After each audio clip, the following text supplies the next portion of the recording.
Alors nous, on s'est dit qu'en fait, on allait avoir plusieurs portes d'entrée en fonction de, comme ça peut correspondre aux critères et aux envies de chacun. Donc en fait, on a une porte d'entrée par cadre de vie. Ouais. Globalement, c'est est-ce que tu veux rester proche de Paris? Est-ce que tu veux être proche de la mer, de l'océan? Est-ce que tu veux être plutôt à la campagne, près de la montagne, au soleil?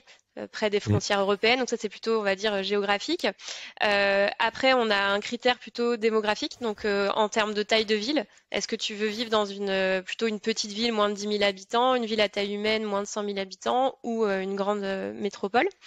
Et après, il y a aussi une porte d'entrée par l'emploi, où là, on va plutôt présenter les territoires par filière porteuse, par secteur d'activité porteur et qui recrute, ce qui permet que, par exemple, si tu travailles dans le numérique ou dans l'agroalimentaire, tu vas te tourner sur un territoire, si c'est dans le numérique, plutôt comme Dijon.